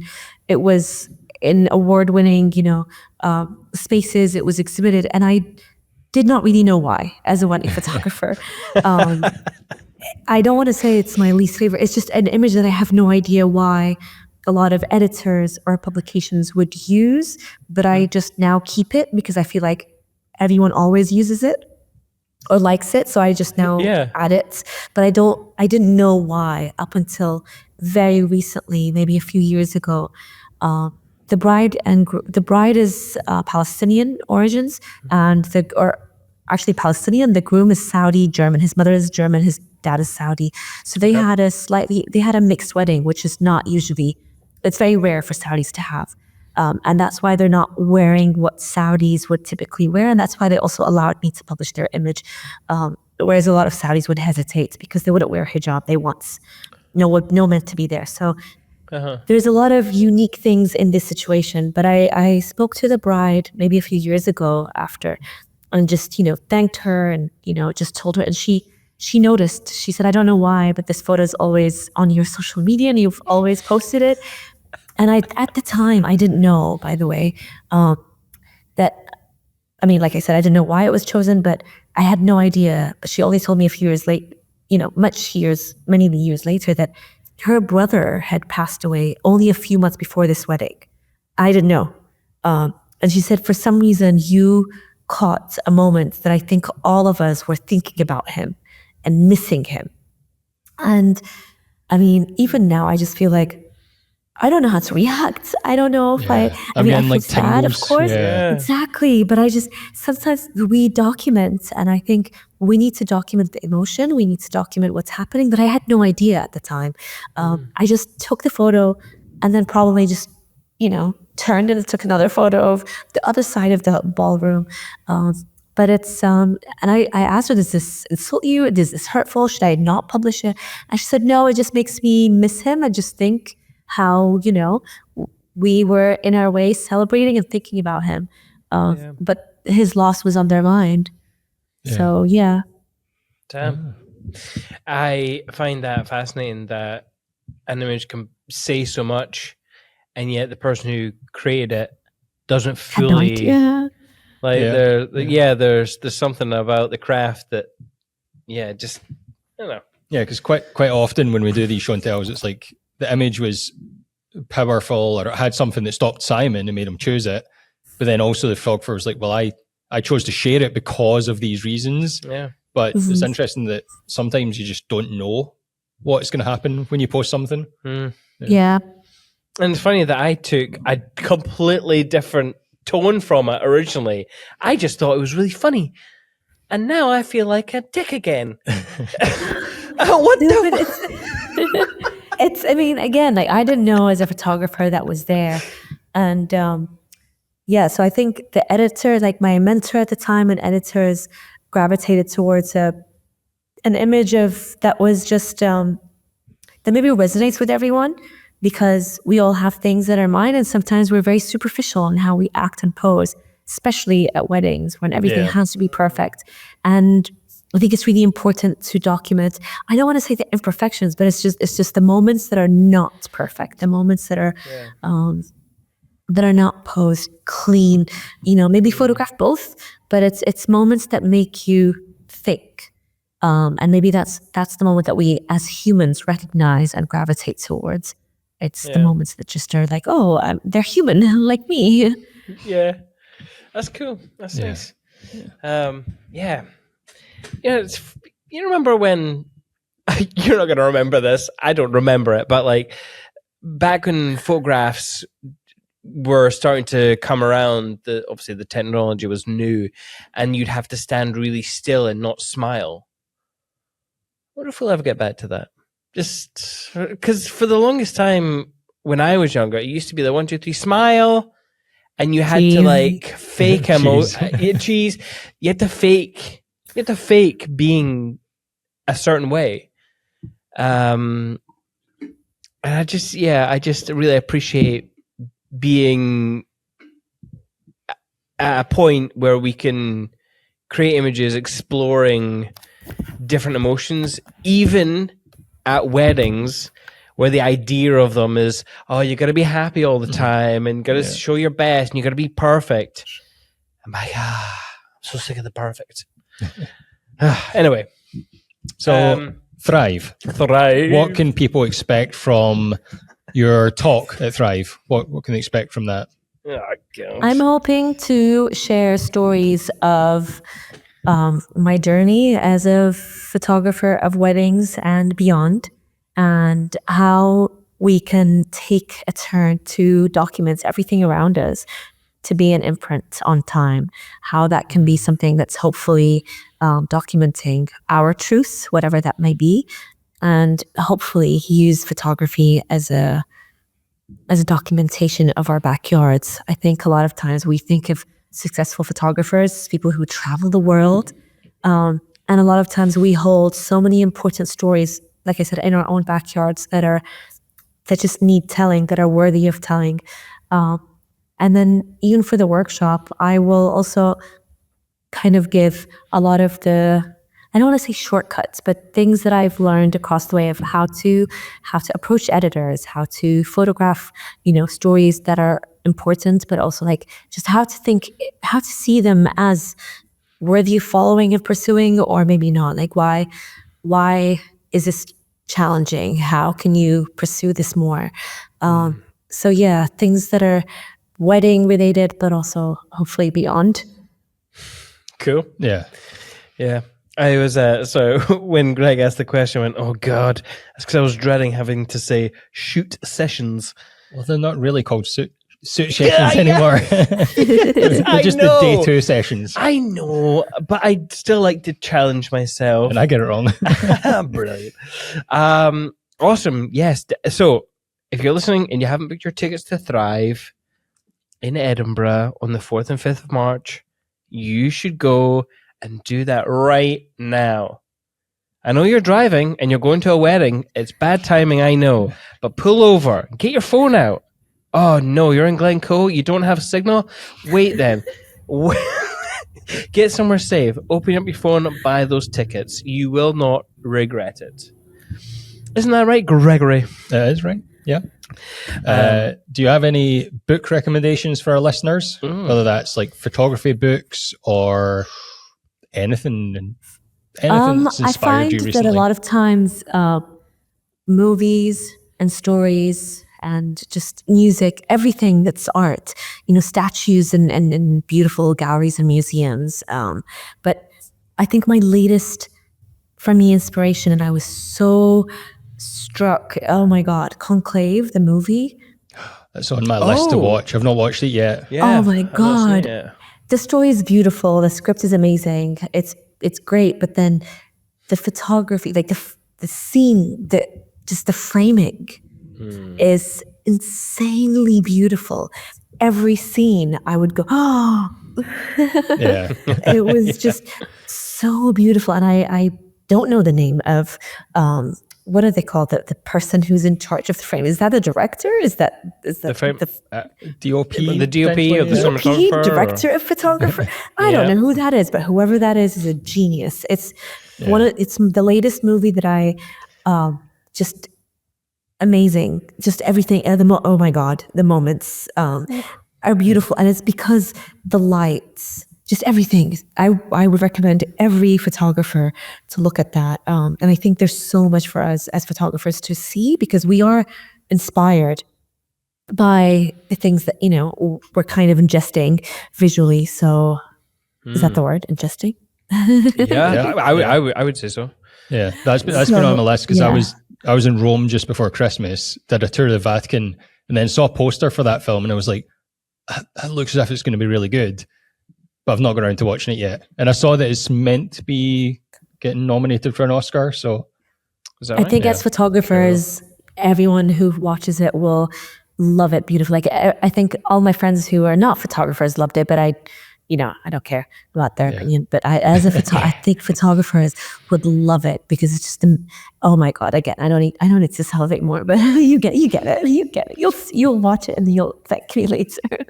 Cool. Yeah, it looks awesome. So let's all watch that before Thrive. Let's all watch that before Thrive. Absolutely. Oh, actually, a little bit more general chat that I will keep in the podcast. Who out there has seen Severance? The intro shot on season 2.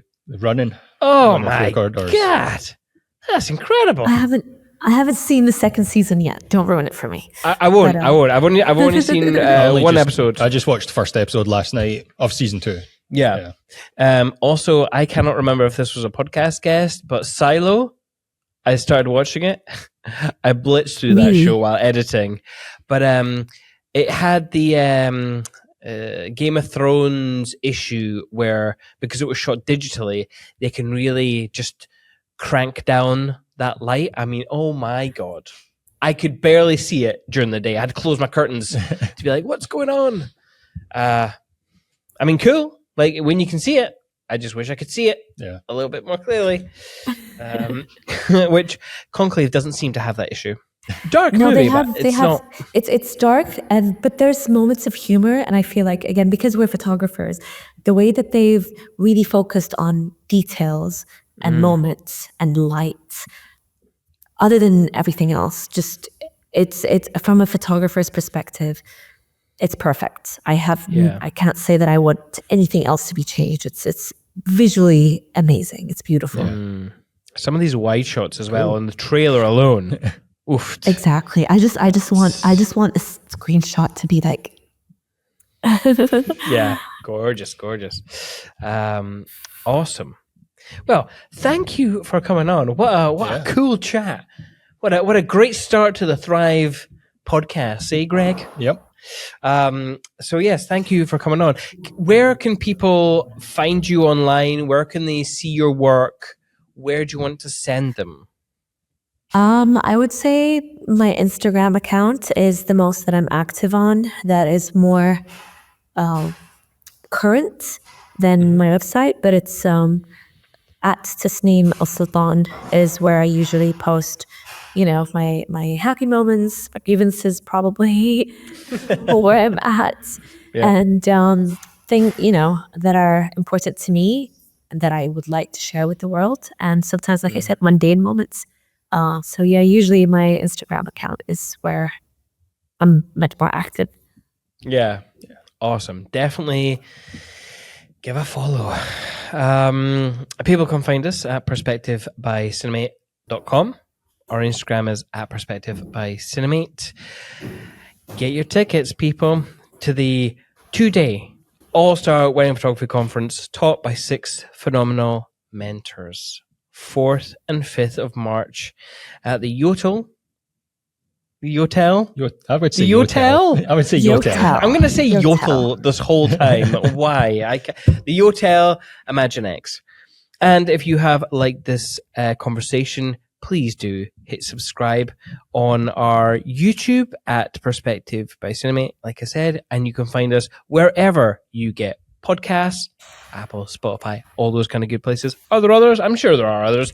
Anyway, you can follow us there. Please do so just to support the podcast. That would mean so much to Greg. So much Just to me? just to Greg. I don't care anymore. No, I'm just good. Please do. And we'll see you in the next one. However, In the meantime, enjoy your Thrive.